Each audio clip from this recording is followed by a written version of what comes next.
JD Gilmore Gilmore. is here today. How you doing today, sir? Not so bad at all. Yourself? Pretty good. We met up a little bit a while ago. Went for a walk at Victoria Park.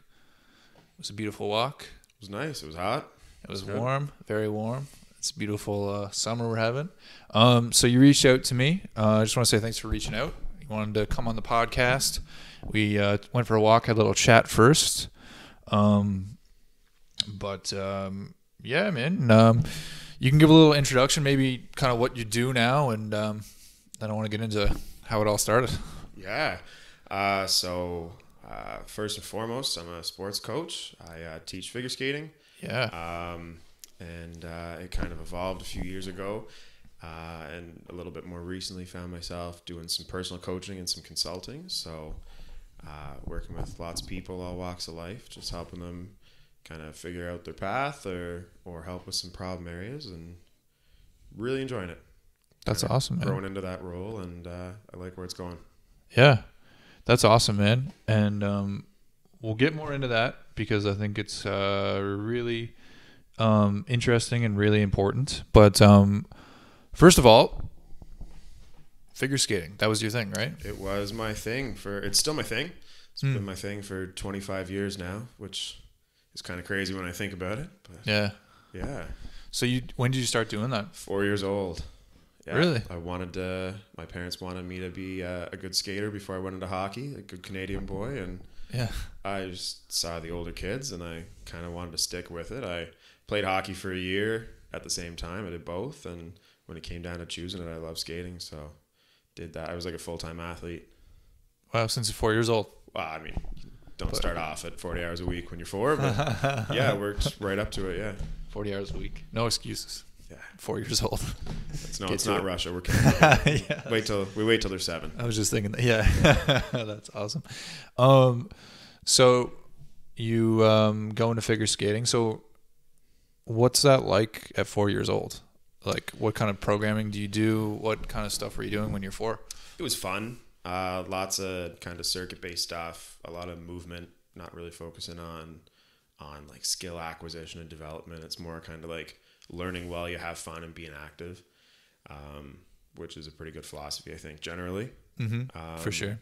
Especially for kids, I think, right? Yeah, like there's only so much learning you can do out of a book or in a real strict environment, and so it kind of naturally progresses and gets more technical as you grow up and get a little older. But yeah, I mean, certainly by the end of it, it was, pretty hard, dedicated, mindful work. But yeah, so that continues. How long did you compete, and how old were you when you started competing? Probably say like my first little kid competitions, I was like 6 years old. Oh wow! Like really little, but it's just fun stuff. You're not doing anything. You get not doing any spins or anything like that. You do, but like no one's good. No one's good. First place is like who was the least bad at whatever. Yeah. So more serious into competing. 8, 9, 10, and just kind of work your way up through the levels. Skating's kind of age and skill based at the same time. So. Okay. So yeah, by the time I was like 16, 17, like I went to a national competition by the time I was like 14, and just kind of worked up from there. Wow. So, super dedicated to that your whole life, it sounds like, from 4 years old, and then competed at a high level. And then I know you ended up getting injured, right? Yeah, like injured and just kind of not sure where to go from there. I was actually trying to think about it. It's been a while now. I was a quad gold skater, which means like in all 4 kind of test areas, like I'd passed all the tests to the highest level. So I kind of finished it. I'm sure my parents were excited. They thought the bills were done. I thought I'd be, this is kind of it. I've competed. I've seen it. I've done it. And I was done that last year when I was like 17, 18, and my body was pretty worn out, and I didn't really know what else to do, so I actually went back for one more year. I skated on a senior team, which is the highest level of competition, for one more year. I just wasn't ready to leave. I didn't know where to go or what to do, so. Right. Yeah. Okay. So, so when you say your parents thought that the bills were done, were you looking for like to go beyond that? I think like it's an expensive sport. Oh, And, all the bills. Okay, I see what Yeah, you're saying. no, Yeah, yeah. it costs a lot, and you know, you fundraise lots, and we worked pretty hard. I put a lot into it myself too. Started coaching when I was 16, which is Okay. when you're young enough, where you're old enough to get your coach's license there. Right. But like, you know, you kind of hit that 18. A lot of kids are like, okay, you're done. You're gonna go off, whatever. And I hit them with one more season at the top. I wasn't ready to let it go yet. So Yeah. So, so from there it would be like either you're kind of done or like you're trying to go to the Olympics or something like that. yeah, like once you're in senior, you're just in senior. So you're competing against the rest of the people at that level. You know, the top couple from the country go to Worlds, go to the Olympics when it's an Olympic year. And you ride out senior as long as your mind and your body will keep it up. Wow, that's cool. So what were the injuries? Just like knees, kind of. I'd had problems with my back for years since I was little. A bunch of imbalances that just kind of caused some problems. Both knees were sore. Like there were some seasons where she was taped up pretty good for practice. Couldn't really bend. Couldn't really jump without it hurting or giving out on me. I owe the world to my chiropractor Justine Blaney. She'd like meet me in the parking lot of the rink and work on me and help keep me going. But Well, yeah, yeah, it was quite the spin. So yeah. Giving you a little quick fix before the competition. kind of just putting a little more gas in the tank. Yeah. So So then, what happened next? you know what? I was like at a huge crossroads. Skating was done. I was coaching, but not really in any specific direction. And like sport prepared me for a lot of things. Like I was confident, I was independent, really determined, but like no one ever talked to me or taught me like what comes after. Like it wasn't a discussion that was going to pay off in my results on the ice. So we never got to it. And I was pretty lost. I had no idea what I was going to do. I was living in Ontario. I'm from just outside Toronto. Okay. And I'd been, the people from PEI here had been flying me out for weekends at a time to come teach out here.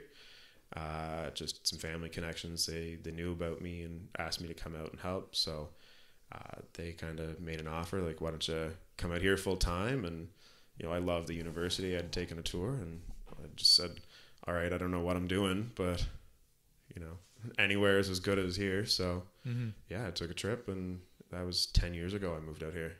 Okay. Got addicted to the lifestyle. Am I I right? swore I was leaving after 4 years. I told everybody 4 years and that's it. That's what everybody says. And now I got a house and a dog and a horse. And, A horse. Yeah.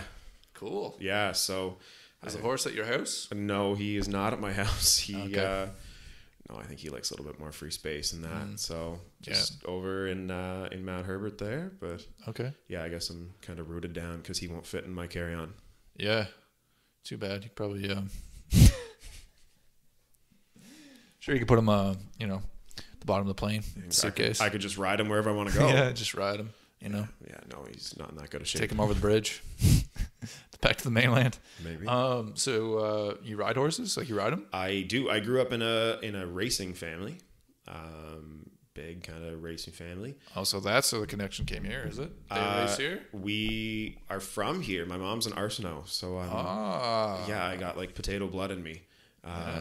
But yeah, we'd come back for the Gold Cup and Saucer. We've actually won it a couple times, which is really cool. And so I think that was part of the sell, is I only had good memories of the island. When I was little, once I asked my mom if we could go back.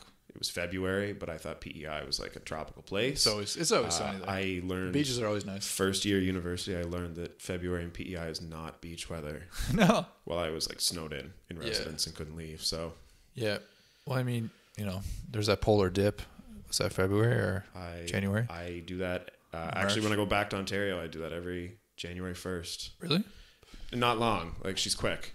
Yeah. It's just Do they have ocean? Or no, lakes? at our cottage in Muskoka. Okay. So Yeah. just break the ice and Go in. Yeah. Try not to die. Get out. It's a real good start to the year. Everything's up from there. Yeah. Yeah. So, I went in. I went in I think it was May. yeah. Yeah, it wasn't fun. Still not. It went from like this is gonna be a funny joke to like I need to get warm or I'm gonna die. Yeah, no, the thing I like about the lake is like it's deep fast enough that like you haven't lost all the feeling in your lower half of your body before you get to where you could put your upper body in it. Yeah. Yeah, no, I say the polar dip. I'm in there for like 2 seconds, 3 seconds. Then I'm in the hot tub until I get the feeling in my toes again. That's nice. So you go to school, and I know you ended up coaching, but then you were coaching as well while you were in school, were you? Yeah, I mean, I wasn't ready to let go of skating. Love coaching. It's different than a lot of other sports in that your coaches are professional. So we're certified. You have to go through years and years of kind of training and courses and that. And we're paid. So I kind of put myself through school by teaching while I was here. But, you know, it's all I knew. Skating was all I knew. So, yeah, it was interesting. I started off in university in business, which my whole family are, you know, either they're entrepreneurs or more corporate business people. So that was kind of what I thought was the definition of success, or at least where I should be going. Yeah. Kind of realized that, I mean, I like business. Yeah. I think I'm business minded a lot of the time, but I realized that really wasn't actually what I was after. And Yeah. that was kind of, I think, coaching on the ice and my time in university, like the first time where the options were all open and it was more my decision. That's where I first kind of got this like hint that there's some help to be, you know, given out there when it comes to your direction and what you want to do and making plans. Because I realized that I was wrong about the one I thought I wanted. So yeah, I made the switch to psych, and that was the start of my breaking my promise about 4 years, because then I had 3 more years to go after I finished 2. So yeah, It's okay though. there's no rush. Yeah. I tell people now, you ride that train, because afterwards you gotta, like, work's at 8, not at 10 in the morning. Yeah. So. Yeah. I think that's interesting, isn't it? Like, you know, you say that your family's business entrepreneur minded, and it's kind of like what we automatically think, like, oh, I got to do that, and then you kind of like go through the process. You're like, wait, maybe, you know, I have my own ideas, or I have my own thing that I want to do. Yeah, I mean, one of my favorite clients that I work with, or had been working with in the past, you know, it was like the biggest revelation ever that the career they thought they always wanted actually didn't interest them at all. They had no interest, but they've been grinding against, you know, struggling in school, feeling unfulfilled for, you know, 3 years of university, because it's what both their parents did.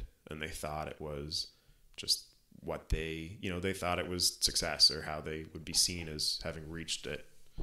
So I think that's very interesting. I think that's very, very common during that age, like that 18 to 22, 23, whatever, the university age, because I think like most people, some people do, I mean, I don't, who knows, but like a lot of people don't really know what they want to do. I mean, how could you at 18 know what you want to do, exactly what you do? And everybody changes throughout their life, but and then they end up just doing like what their parents think they should do, or what other people think they should do, not just parents, you know, what they think they should be doing instead of what they, you know, finding what they really want to do.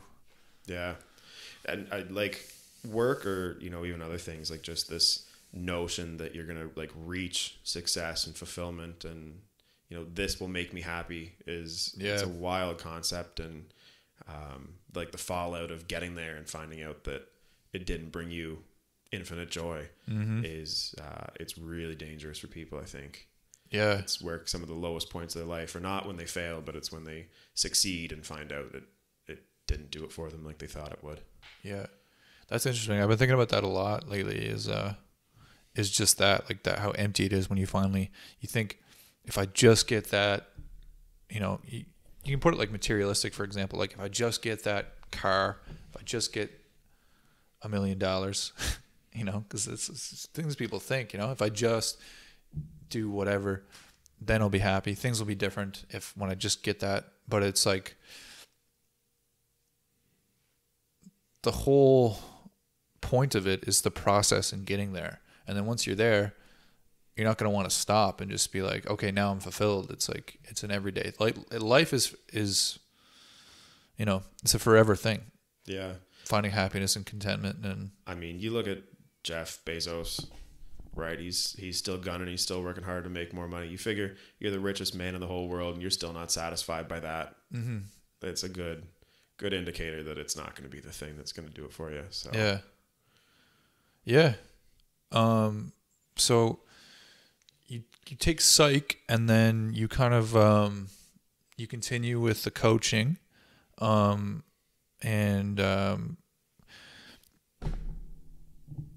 how does that transition to kind of the consulting or life? Like, what's the official term, or is it there's their official term? Yeah, I stay away from life coaching. Yeah.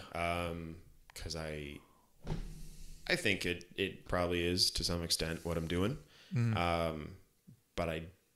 And they're like great life coaches out there. I don't mean to minimize their work, but I'm not working off like a framework, like a one size fits all for everybody. Mm-hmm. The stuff that I do, I call myself a personal coach and consultant. Mm-hmm.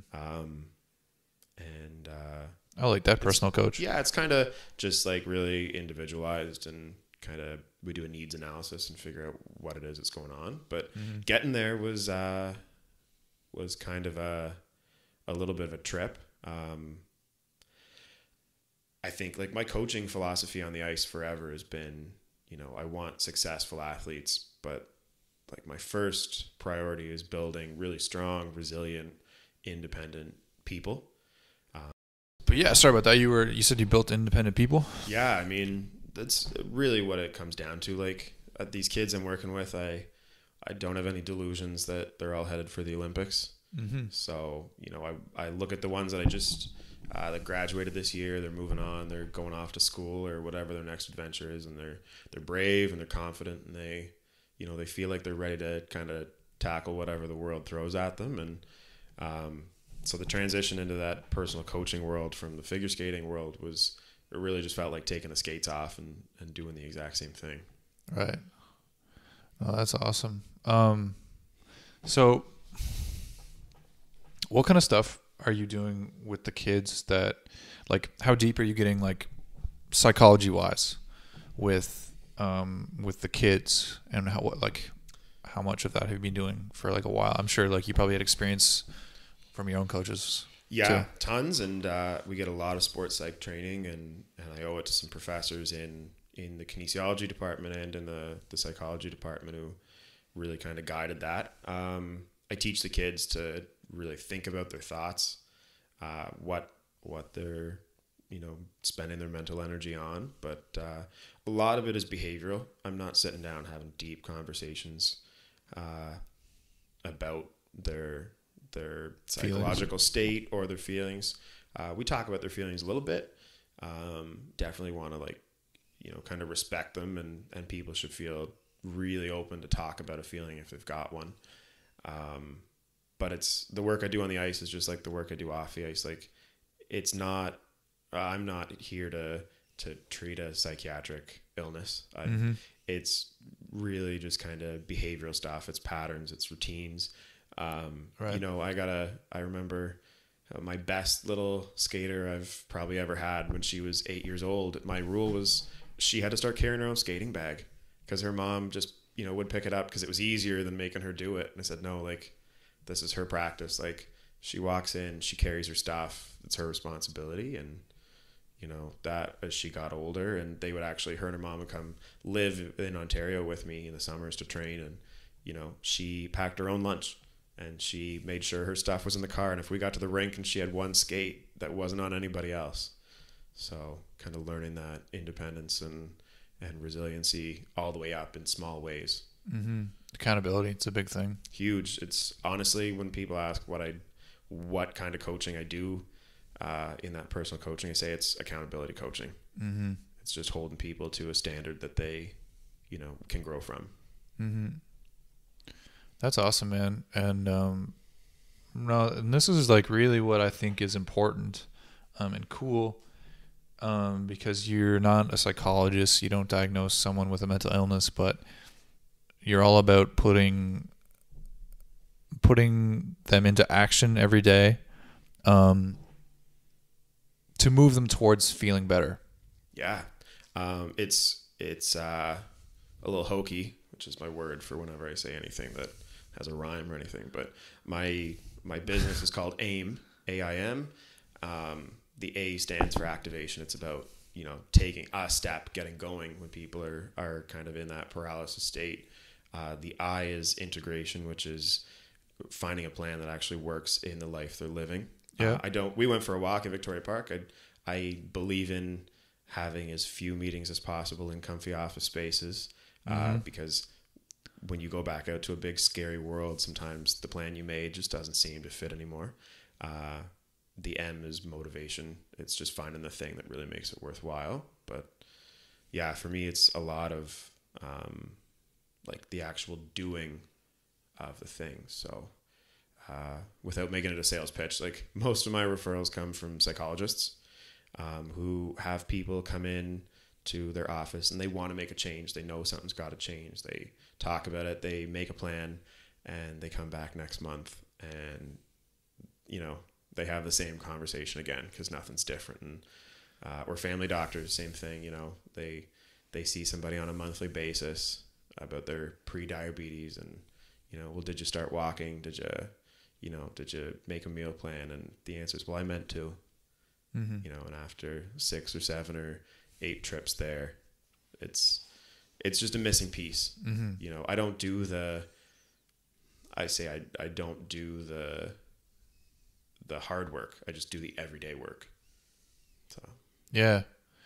No, that makes sense. No, and there's a lot of parallels to what I do in personal training, right? Because it's like that big accountability thing is why people come to personal trainers, right? Because they feel like they can't do it on their own. So I'm there to keep them accountable, make it safe, all that stuff.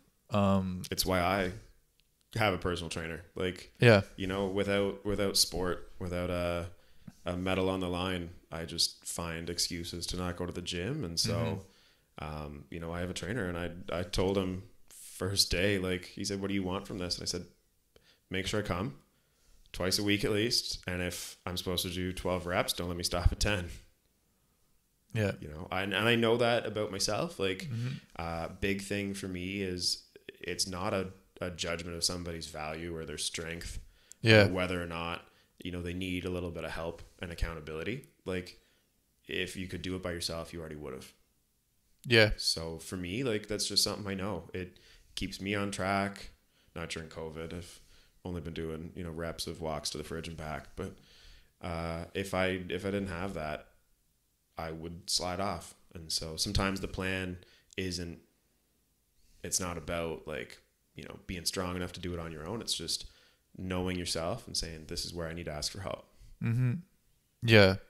And, that's good to know about yourself. And it's good to just be honest about what's going on because, I've trained a lot of people, and usually when they come already wanting to train, it's like, okay, I need to make a change. I know I can't do it myself. I tried, like, it's like, okay, I need to do it now, like whatever it takes. Right. So it's kind of like having I don't know if humility is the right word, or just self-awareness, or just letting your pride or ego down, just be like, okay, I just need to do this. Like, it doesn't matter how I do it. I just need to do it. Right. Huge 21st century kind of construct, I guess, this like notion that being independent is, and I know I've said independent, so I guess I'm a hypocrite, but Yeah. Being independent is like the goal. Yeah. To not ever need anybody, Yeah. Like, yeah. And that's wild because if you look at the healthiest cultures in the world, like, they actually lean into connection with other people. They look for help. They look for community, and I think we've lost a little bit of that. So 100%.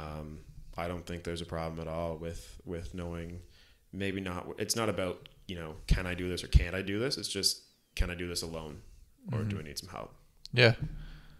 No, and yeah, I love what you said about connection in other cultures, because like the more I learn about mental health, the more I do this podcast, you know, the problem seems to stem, like a big part of it, with connections, and we talked about this when we went on our walk. But connection, like real connection to others, and just feeling connected in general. Yeah. Connection's super important. The other thing we know is, like, when somebody fails at something, the first thing that they do is withdraw. When people, I owe this to Dr. Jody Carrington. This isn't my own work, so she's gets a little credit here. But, you know, she says, like, 100 years ago, we lived in one-room cabins. Yeah. And if you came home dysregulated, if something was wrong, your family knew about it. Yeah. And they sat with you and they dealt with it. But now we've all got McMansions, and everybody locks himself in their bedroom. Yeah, exactly. Yeah. Yeah. And it's super counterintuitive. We do want to pull away. I purposely set my skaters up to have planned failure. Yeah. They know about it. I know about it. We're ready. You know, sometimes we make the decision together to put them in a little over their head in competition. And the whole idea That's is interesting. You need to get really comfortable with not succeeding and holding your head high after, and coming back to people and working on a plan to move up from there.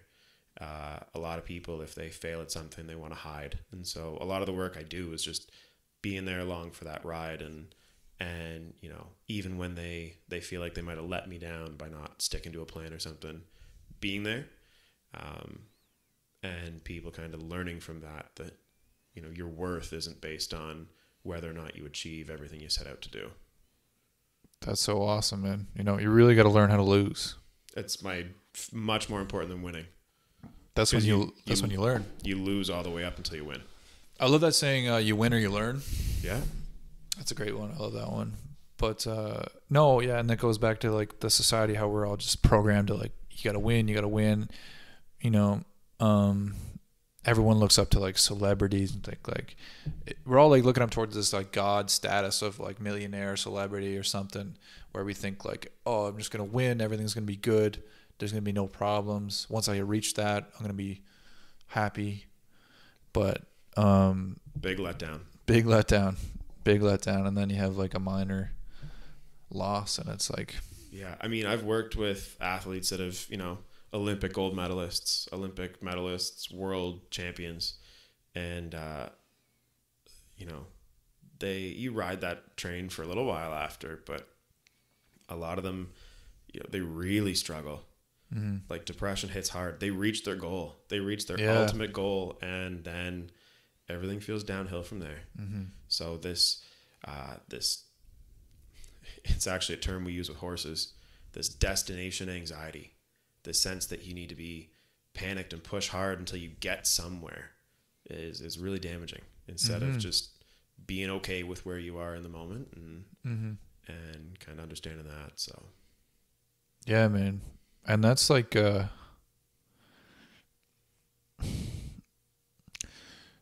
goes back to, like, loving the process. You have to love the process. You know, life is right now. It is the process. You're always going to be in the process, you know, or, like, that must be tough for those high caliber athletes, because, you know, you do have to be completely obsessed to reach that point. So it must be super, and you're devoting your whole life. I mean, that's what you're doing all the time. So it must be a hard transition.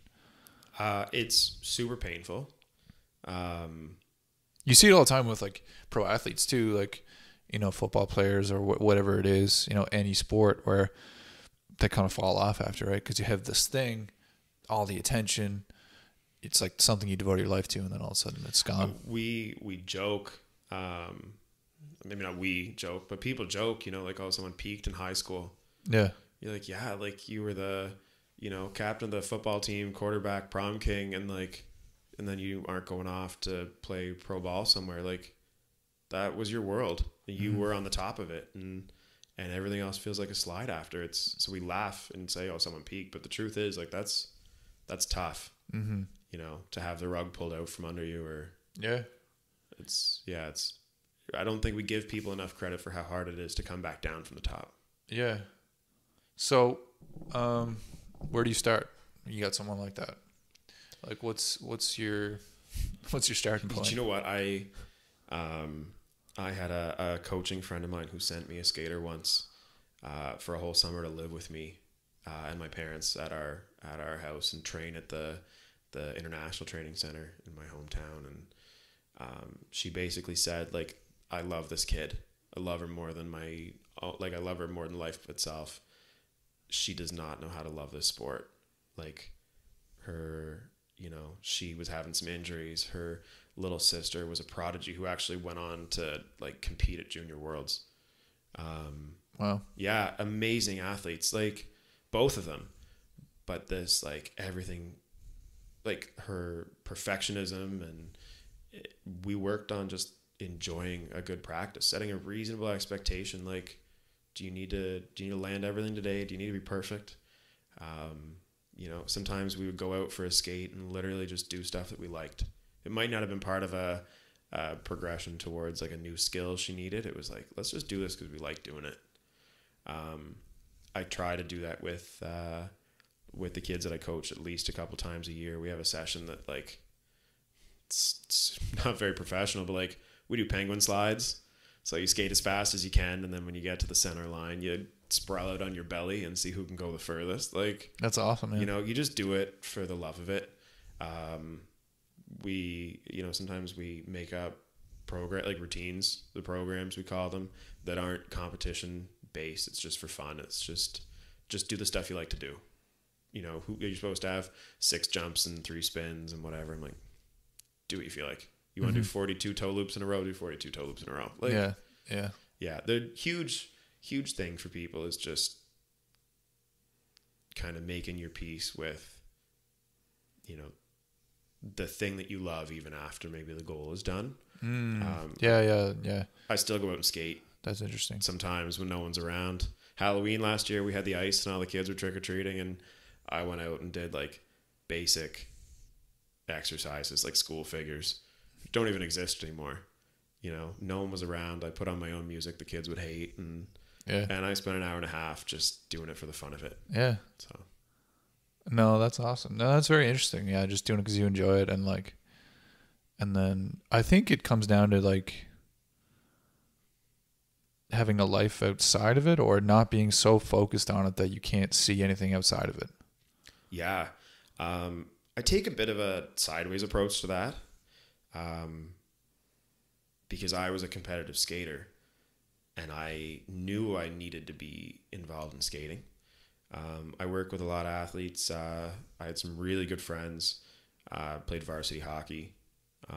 And after your university degree, either you're going to go play in like the AHL or the ECHL, or you go off to Europe, or you're done. That's it. Beer league. We'll see you Monday night. 45 minutes. So, see you and your dad on Monday night. Yeah. So for them, like, it's a lot of conversations about like, why do you love the sport or the activity or whatever it is? Why do you love it? Like, what does it give you? And, most guys on a hockey team don't say, well, I love, like, well, they say, I love hockey. And you're like, great. What do you love about it? And they're like I have like friendships, like real friendships. Mm-hmm. With the guys on my team, like we're working together towards something, and that's really important. Or, we start there and we find the things about the sport or whatever it was that were so important and validating to them, and we try to find other ways to get that. Mm-hmm. Hockey's not the only place you can ever feel the camaraderie again. So how do we get that? How do we find it somewhere else? That's super interesting. It goes back to like the connections, right? Yeah. And sometimes it's not like, yeah, sometimes I've worked with athletes, work with figure skaters. We're notorious for it, or gymnasts or dancers. And they say, I love being able to zone out and focus 100% on this task that I had in front of me, and being able to like feeling singular like focus. I reached perfection in this one little thing. Yeah. And there's a lot of places out there in the world for that. So, we ask that of some of the best engineers. Mm-hmm. So yeah, it's about finding out the whys of things, and putting them other places. Yeah. Would you say it's tough, like, when you're talking about athletic ventures, would you say it's tough to help people find something else that, because that's a whole nother kind of void as well too, right? The athletic part of it. So like the working out and like like the physical work. Do you find that's kind of hard to fill up or replace sometimes if you got like a gymnast, for example, or something like that, or a hockey player? I think it's got to go somewhere. Mm-hmm. I think that energy needs an outlet. Yeah. But it doesn't mean that this new thing you do has to incorporate everything that you loved about your old activity. Like, Yeah. We're allowed to be more than just one identity. So, True. If you're a gymnast and, you find this, you're going to go to university and study biomechanics because it was always really interesting to you, and you want to do, you want to work out still, like, great, go work out, join a rec volleyball team or whatever. You don't have to find something that's like be all end all. And I think that's a trap that athletes, especially high performance ones, get into, is they are used to having one thing that's the be all end all. And the cost of losing that is usually, it's too much for us to pay. So we got to diversify our passions a little bit. Yeah. It's like it's kind of like spreading them out a little bit too, maybe, because like that's the other thing about it too, is like the amount of intensity, right? It's hard to match that intensity. And then of course too, if you're like doing it at a high level, you get all the other things that come along with that, like like attention, not necessarily attention, but it's like, it's a performance too.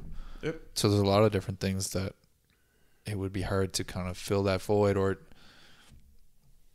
to move forward and kind of spread that energy out, I guess. It's a lot of trial and error. We spend a lot of time unpacking why, like, what makes somebody tick and really makes them, love what they do. Because most of the time we don't know. Yeah. I remember being like, I was just in a slump. I was 15 or 16 and I said I was quitting skating. 3 days. I lasted 3 days. But when I first came back, I didn't love skating yet. I just didn't know what else to do. Right. I was used to going to the rink 6 to 9 in the morning and then back by 2 in the afternoon and skating 2 to 4 and then coaching till 8 or whatever to fund it all. Like, I went home from school at 3 o'clock or whatever and just like sat in my room for, the rest of the night. Like, so, which was a sign, like, that's a little bit unhealthy,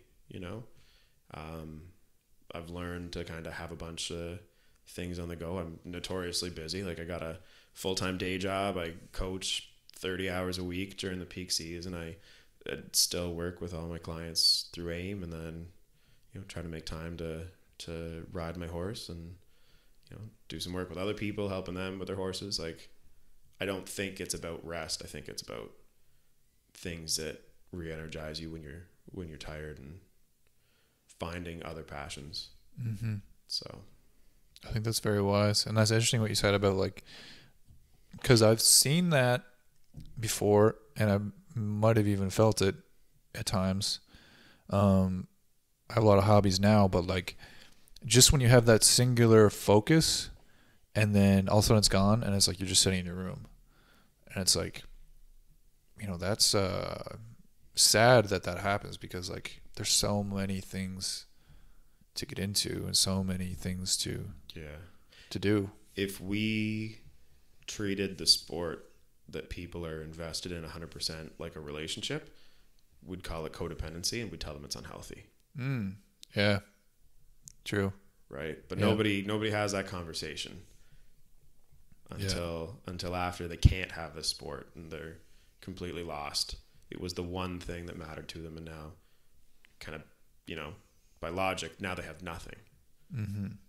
If you have a bunch of things going for you and you lose one, you still have a lot going for you. Right. And you can be sad, you can grieve that thing, but you'll be okay.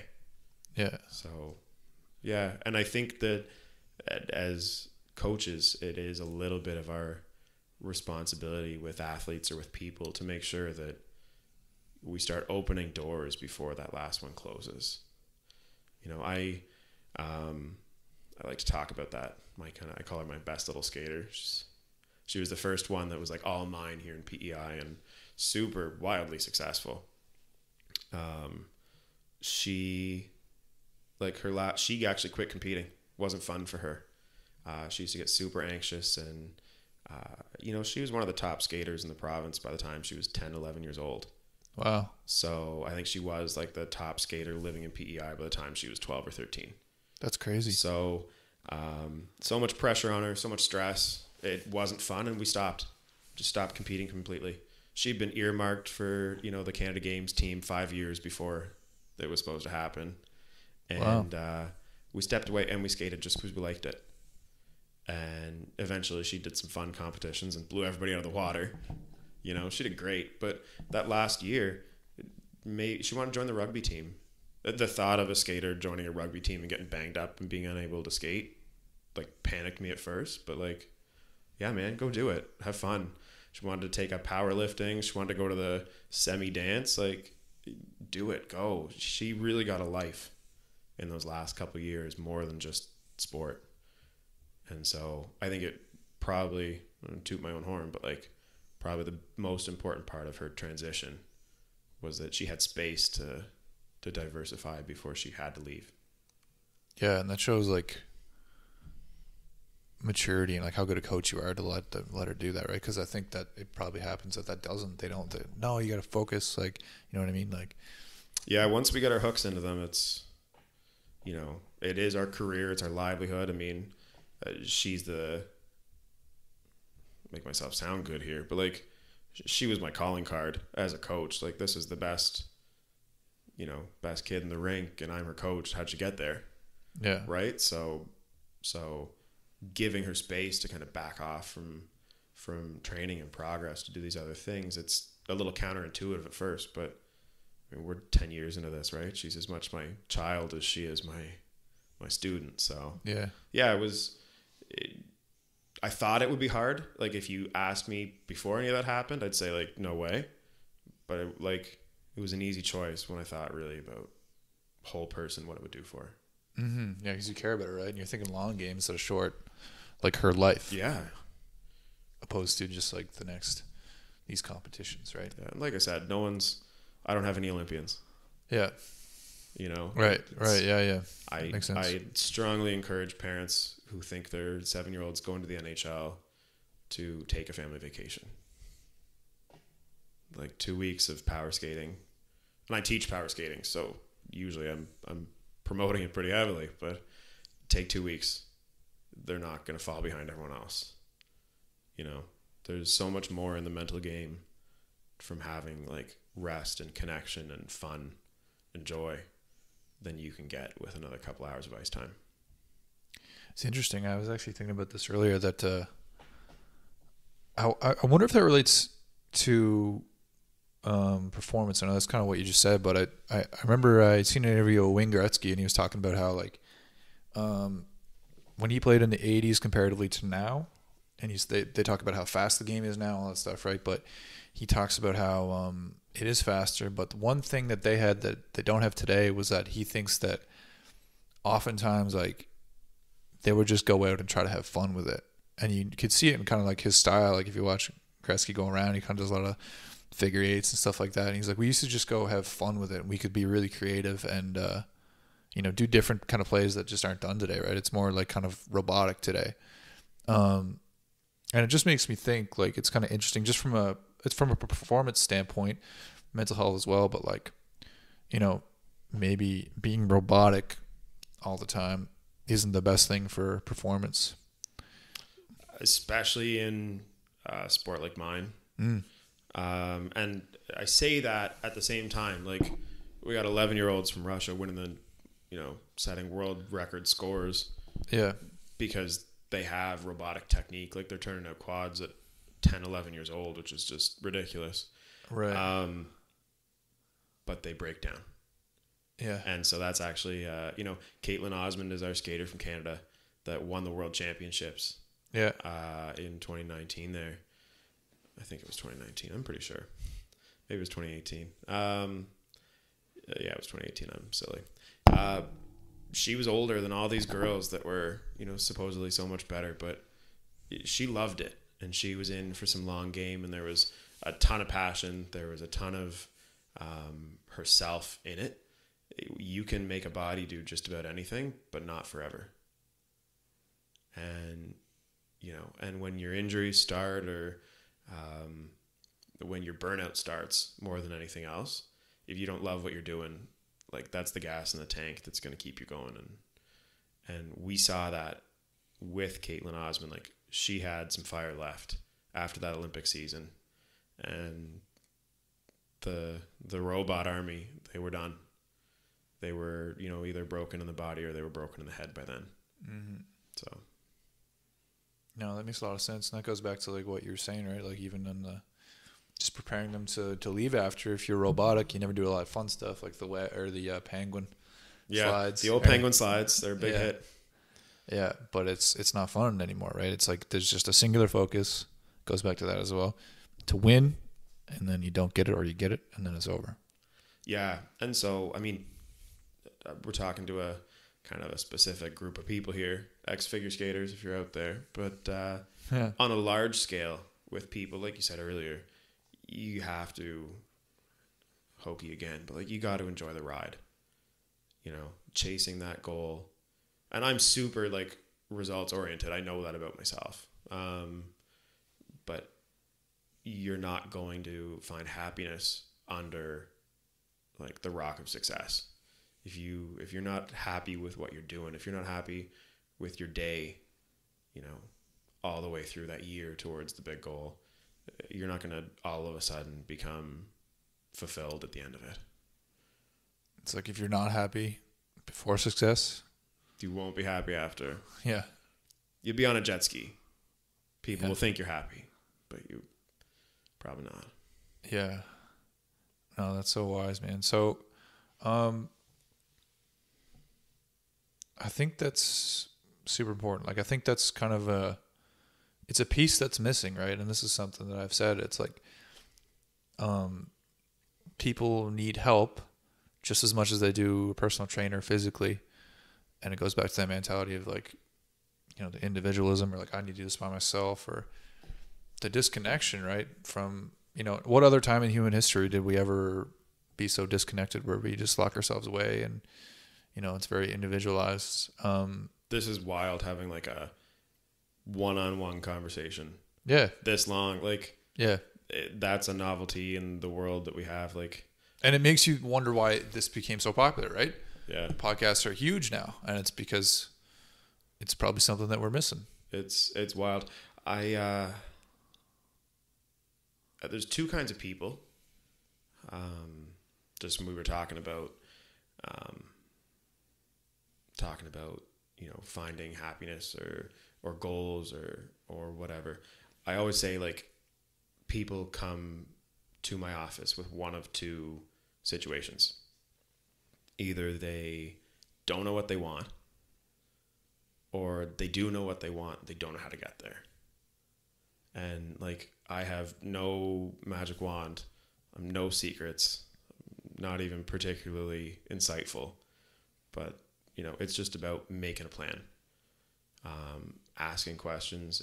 If people don't know, if they don't have an answer, like, we look for it.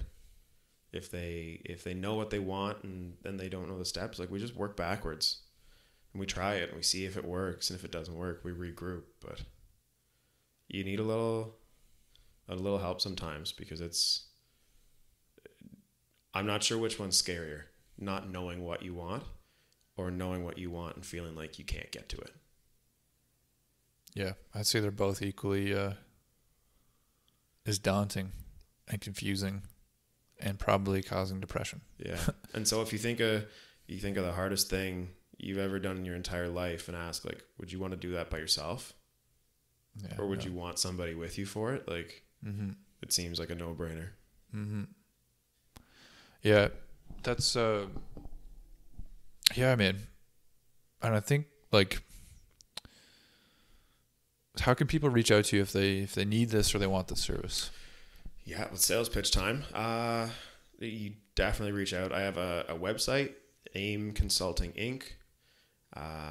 Pretty sure it's .com. I don't look it up myself often. It's on the business cards. I can send it to your podcast too. I got an email address, so they can just fill out like a kind of a survey form on there as well. It's got my phone number if they like to call and talk on the phone instead. I do free consultations with people, you know, a conversation for 15 minutes, because I know what I do isn't always what people need. Big believer that sometimes like I'm not the help someone needs, and I tell them.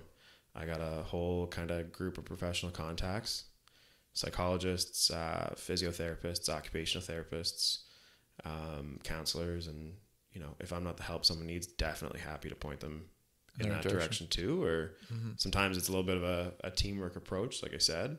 But yeah, anybody who's got some questions or thinks, you know, could this be some help, I'm happy to just take a couple minutes and go over it with them. Mm-hmm. No, man, I think it's super cool what you do, and I think it's like a missing link in mental health, because I think that's a big thing. It's like, you know, I've experienced it too. It's like you go to the counseling, therapy, whatever, and then it's like I feel better. I got what was going on out, but now it's like you need to make a plan. You need to do that plan every day. And how often would you meet with people usually? It's wild. Sometimes I meet with them every single day. I charge a flat fee, kind of nominally, actually. I can't think of the last time I charged full price. I do kind of a sliding scale based on what people can afford. Yeah. But if they need somebody to talk to for 5 minutes a night, every single night, to make sure that they followed through on their plan, I give them a call. If they just need to meet once a week and look over their weekly plan and check in, that's what we do. And big believer that my job isn't to be there forever. So if somebody's doing good and they're feeling good, like, my door's open. But you know, maybe we talk once a year. Maybe you just need a little help kind of course correcting once in a while, and you call me when that is. So right. Yeah, it's based on what the person needs. Right. That's awesome, man. So yeah, definitely reach out to this fella. I'll put the link in. I just want to talk about too, like, you mentioned some of the techniques for grounding and feeling more connected when we talked, and I think that's kind of interesting. Yeah. So I purposefully disclaim that I'm not a psychologist. I'm not a counselor. I did most of the degree, the master's, and found out that I just like doing this better. But grounding is a big thing that a lot of people teach. The skills are out there. A really basic one is, I'll give you an example. People with anxiety, or people who are feeling really activated, often feel like they've kind of detached from the world around them. You hear like a description of like a floating sensation, or kind of like this kind of, you're in a bubble and you can't really hear or see what's going on. Grounding is just the practice of like really noticing the world around you and how you're a part of it. We talk about connection with people. We talk about connection with the world too. So an easy one is, you know, you find 5 things that you could touch, 4 things that you could see, 3 things that you could hear, 2 things that you might be able to smell. You don't have to go smell them. And one that you could imagine the taste of. I don't recommend licking stuff out in public when you're feeling anxious. Especially right now. Please don't. No doorknobs, no people. Don't lick anything. Maybe in your house. Even then, it's not my professional advice. But it's the notion of in that moment, kind of, you know, feeling like you're a part of the world around you. Yeah. I like to take it bigger. I talk about grounding to people, you know, really naming like the relationships that you have. Like, this is my, this is my sister. She's also my friend. She's also someone who keeps my secrets. Really feeling that connection, and kind of nature and time as a whole. I'm like a secret hippie. And so I love, like, it's out. I guess it's on the internet, so it's forever. But forever. You Everyone knows. When you're feeling like you're not really a part of the world or the universe, like looking up at the night sky, you notice how the moon changes night by night. You notice the the constellations. You learn them like they're friends, and Yeah. you know, really feel like you're part of the bigger picture. Yeah. Yeah, huge help, I think, for people, especially in this kind of world of disconnection. I found that personally, very much so. Like and I've said it on here a few times, but like a big thing that's helped me over, with my journey has been going for walks, call them hikes, like just walking on trails or wherever it is for hours at a time. I try to go every day for at least an hour. And like something I noticed is like you just realize like every day the weather's different. Every day like there's like clouds, less clouds, sunny, and then we live in Canada, so it's freezing cold. And then you really just connected to the weather, and it's so different, like the nature, and you just like it's so different every day, and it just makes you feel like you're connected more. And like I don't know, it makes me think about these like static environments that we have, like office spaces, for example. The lights always look the same. It's like if you think about a space like that, every day is the exact same. But then the second you go outside, like one day is never the same, right? I don't know. No, I'm huge on that. And connection it's actually like a state of mind, which is interesting. I'm going to kind of quote my psych hero here, Dr. Ruth Lanius. She's like a queen of working with people with PTSD and people with trauma. Often have trouble with connection because, like I said, isolation is kind of a reflex of an unhealthy reflex that we have as people.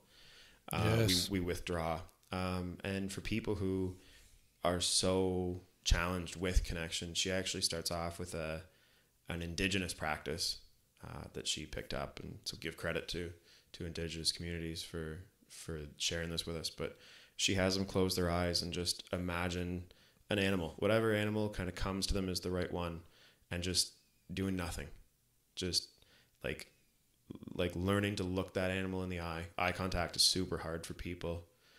Learning to look them in the eye, learning to just be in a space, even though it's in your mind. And there's functional MRIs that actually show that our brain lights up when you look at a picture on like taped to the top of the MRI machine of somebody who's looking back at you. Wow. So just our like thoughts about making eye contact and really connecting with a person or any living being has a positive effect on how we're feeling and how we're doing. So yeah, big on feeling connection with whatever it is around you, and kind of getting closer together and doing things together instead of doing things apart. Yes. That's what made COVID tough. The isolation. 100%. 100%. I found it tough because I don't meet in offices with people very often. Take a ton of hikes. PEI's got beautiful trails. Yep. Not being able to do that was really difficult. Mm-hmm. Yeah, me too. But I think the silver lining is that the whole world developed this appreciation for each other. Like that you don't need to go somewhere, do something exciting. You don't need to spend $1,000 on a family vacation. Like going camping and sleeping in a tent for a weekend is just as good as, paying the bridge and gas and 2 nights in Halifax and eating out 4 times. Like, yeah, sometimes just the being together is really the doing of the thing. That's really what it comes down to, right? Yeah. I mean, I grew up in Ontario. Our cottage is in Muskoka, which is, kind of this, like the Hamptons of PEI of Canada. And people are like, oh, it's, everything's so fancy up there. And when I reflect on what I love about it, it's just that, like, we had nothing else on the go. Like, it was just family time. It was just, we were on an island, like we couldn't even leave. So, yeah. We played Monopoly and we'd flip the table and we'd play, cards all night because the TV only had 3 channels and 2 didn't work. Yeah. 1 was in French. But, you know, it was just about being in a space together. Yeah. And that's, No, that's so interesting, and that's like I've often thought about it because like people here have cottages usually. A lot of people have cottages here, that are from here as well, and it's just interesting because like you're never 5 minutes away from a beach here, yeah, anywhere you are, and people still have a cottage, right? It's like separating yourself from that normal life where everyone goes into the patterns, yep. and then just going to like a smaller space usually, where everyone's kind of just spending time together. When I first moved here, I could not get behind the notion that entire families of people, like 6-7 people, wanted to spend their summer living in a trailer with no privacy, like 4 kids in like 2 bunk beds in one room, Yeah. all like 5 minutes from their own house. Yeah, I know. It was the most ridiculous notion to me, and now I get it. Yeah. I get, like, you have made the conscious decision to be together. Yeah. You know, to be with your family, to be with your other neighbors at your campsite. Like, you know, we're not going to a fancy restaurant. We're not spending $200 on drinks. We're going to sit around a bonfire and we're just going to talk. Yeah. About nothing. Yeah. And it's pretty cool. You know, it's a little bit of a lesson and reflection for me on the value of togetherness. Mm-hmm. Yeah, 100%. And that goes back to just, I think it's just what's missing. And I think, is social media something that you touch on in your practice? I'm bad at it. I have made 1 post ever on behalf of AIM. But I mean, like, as far as like with your clients. Yeah. So that's like, what I tell them. I'm bad at it. Like, there are 1,000 ways I would rather connect with somebody. But I mean, like, as far as their usage, like telling them like not to. I don't give them any advice. Oh, okay. But I share with them my own experience. Oh, okay. Is that I feel the most connected when I'm not using any social media. Yeah, right. To communicate with people. This goes on YouTube, so sorry. But Nice. I think the problem with social media culture is it's hugely performative. Yeah. My uneducated, untested opinion is that it's probably one of the single biggest drivers of anxiety. And I hope there's some research somewhere to back that up for me, so I'm not just talking hot air. I think there is. I'm pretty sure I've heard it, but I don't have the numbers in front of me. But I have cousins that are, 10, 15 years younger than me. What I think is that they are never off duty when it comes to the performance of their social identity. Yes. Because their phone is always there. Like, are you going to miss a snap in the group Snapchat? Like, are you going to, not be a part of some joke, or you're not going to be interesting? I think it's huge pressure that we put on people, and it's super hollow connection. We know that the brain lights up when you get a like from Instagram, similarly to if you do cocaine. Yeah. Pretty much the same problem, which is why we're so addicted to it. But yeah, it's the same as like slot machines. Like when when it lights up, it's like I'm pretty sure I heard somewhere it was like they use the same psychology. Even like the swiping down, refresh, and then there's like a notification. Yeah, and you feel great thanks to dopamine, but it's you become hugely dependent on it. Yeah. And at the end of the day, like, do you really know these people? Do they really know you? I think that's probably a bigger problem to do with it, is that we're so busy trying to be interesting that like we're not really ourselves, and then our value isn't in like who we actually are. I know some athletes who are big on social media, and it's hugely time consuming. It pulls them away from their other goals, airbrushing their bodies. Like, these are some of the fittest people in the country, that are photoshopping their waists a little smaller. And like, if people like it, if 400,000 people like you when you're 3 inches skinnier than you really are, like what's that do to your feelings of self-worth? Yeah. You know? 100%. So if you get more likes when you look 10 pounds lighter, what does that do to your body image? Yeah. And it's like, why do you value those likes so much? Yeah. So I don't tell people what to do. I never tell people what to do. Not a psychologist, not a counselor. And most of them would never tell somebody what to do either. My recommendation is that where you can have the most real human connection, choose it first. And so, you know, the order for me is as much as you can tolerate, like in-person, video chat, phone, text, DM if you have to, you know, but the further you can stay away from, if you could text somebody instead of message them in Instagram, like do.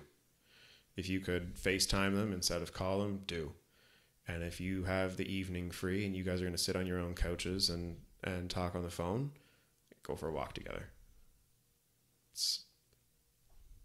Yes. It makes a lot of sense, man. Spit. Yeah, too much connection. Too much connection. This has been really great, man. I really appreciate you coming on and spreading your wisdom. Yeah, I don't know how much wisdom I have to offer, but I hope somebody learned something or maybe thought of something a little different. And yeah, just really grateful for that opportunity. Thanks for reaching out, man. I really appreciate it. I'm gonna post your link. Definitely check them out. I think it's something that's needed, and hopefully there's more like you doing it. So thanks so much, JD. Really appreciate it, man. Thanks. Anytime. Woo!